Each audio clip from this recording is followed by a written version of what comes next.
Okay, right now I am nobody to you. But in 14 minutes, when I've shared my story, I will be somebody. You will know some of my motivations and some of the things that make me tick. We become somebody and stop being nobody when we're willing to share of ourselves. I became a yes person at the age of 18. Saying yes opened my world up to opportunities and quietened the teenage chattering in my mind. Looking to the future was a saviour. When a problem arose, I would box it up and put it high up on the shelf. It made my life fast moving in the most part, and it helped protect my fragile teenage emotions. I have learnt some 20 years later, I would like to think it was 10, but it's definitely 20, that through avoiding hurt and not accepting it as inevitable to our lives, that we diminish and avoid the pleasure that life actually has to offer. Generally, I had not made good choices when looking for a life partner until I met Paul. Paul had charm and humour and, most importantly, loved me unconditionally, which generally always helps. I was told when looking for a partner to ask myself if he was kind. And Paul was indeed kind. He taught me to accept myself, be okay with a disagreement and all the joy that follows that. He allowed me to fully understand that we cannot venture into the thrashing waves of wondrous joy that love gives us if we are not also prepared to accept walking through the muddy puddles that we have to walk through to get there.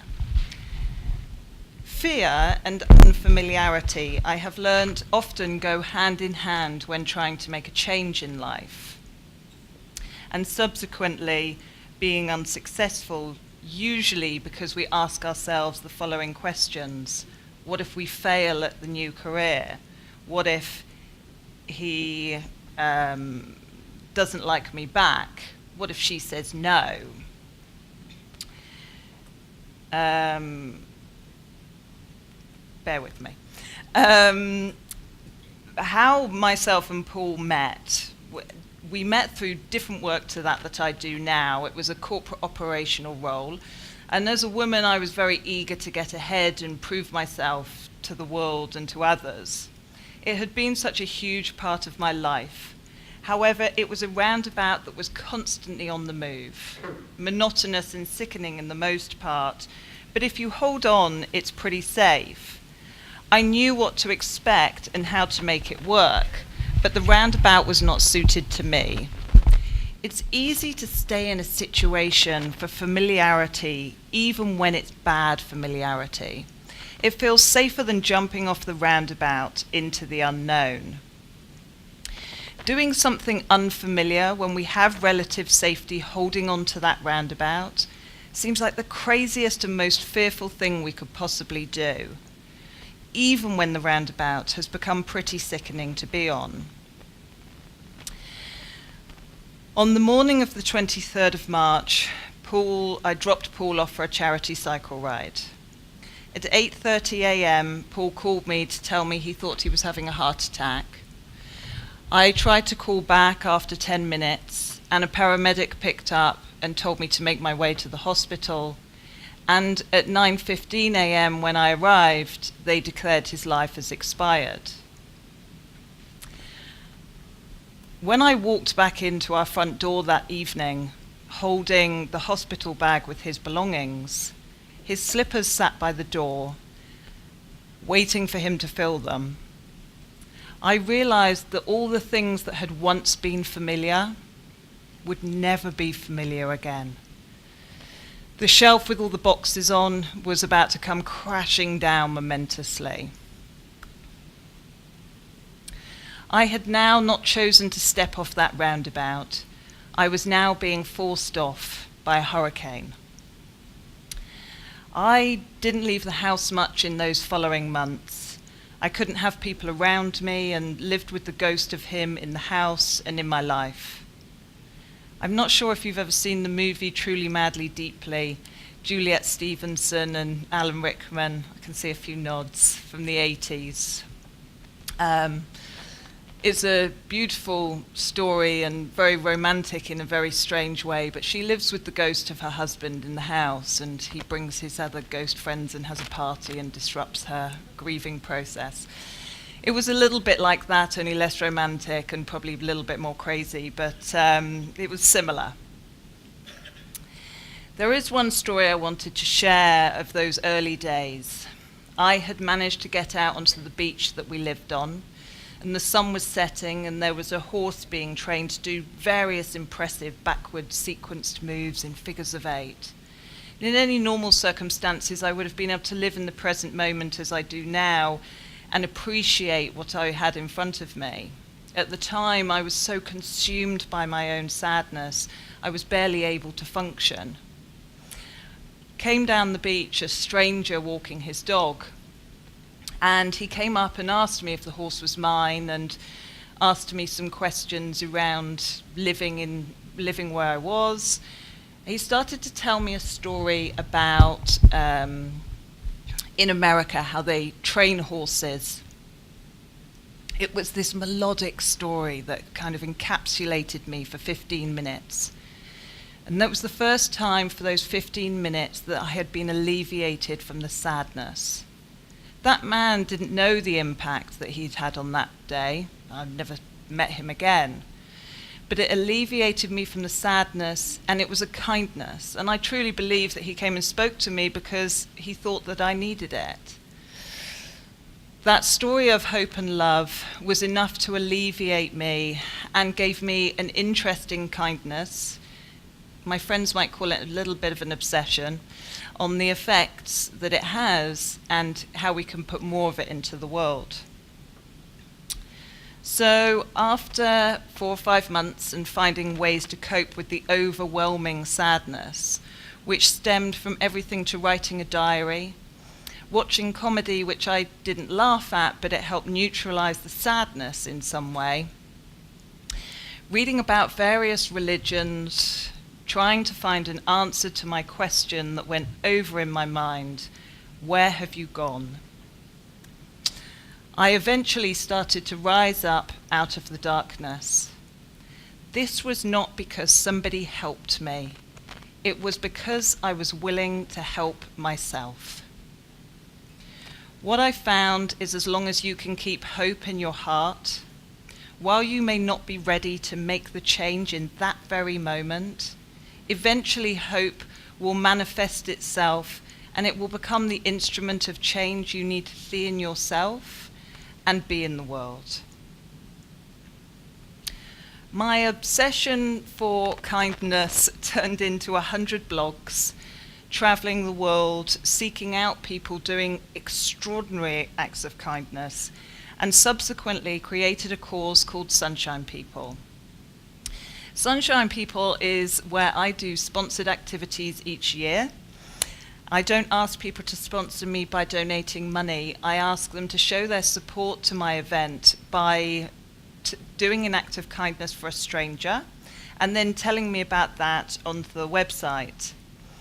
This year's event is cycling across America 3,055 miles. I'm not a cyclist, by the way, so hence that's quite a big challenge. My aim is to generate 3,055 acts of kindness. And my previous has been 30, 40 very local. So we're going big or going home, as we had the conversation. I have since completed a whole host of activities, but mostly what saved me in the end is I have worked my way through the life list or bucket list that myself and Paul had made early on in our relationship. Originally, my heart broke 1,000 times to see that on the pinboard, but eventually I used it as the moving, doing, and saying yes to life again. The secret to this, and how I approach life in general, I did not allow this tragedy to be something that happened to me. It was part of my journey. It happened for me, not against me. It is too easy for us to wallow in the things that happen in life and blame others for how our life turns out. The bad grades we got at school, the partner who broke our hearts. The death of Paul could have been portioned to many different people. But it's our reactions to those realizations that allows us to grow. Blame is just a stopper. It just stops you living. Of course, when we step off the roundabout, I would always advocate doing it on your own terms. But facing fears is truly one of the most wonderful experiences. As I have become older, I have become fearful of so many things. And swimming in the ocean is one of them. But last March, you would have found me swimming with the manta rays because Paul had put it on the life list. I'm not so sure about the cage diving that he's put on there, but I'm working my way towards that one. It turns out, though, the manta rays were the most beautiful thing that I have ever done. I've seen what the other life path looks like close up, and now know that there is nothing to lose in anything that we do.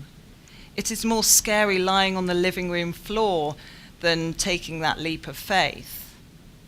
Fear is mostly based on a vivid imagination.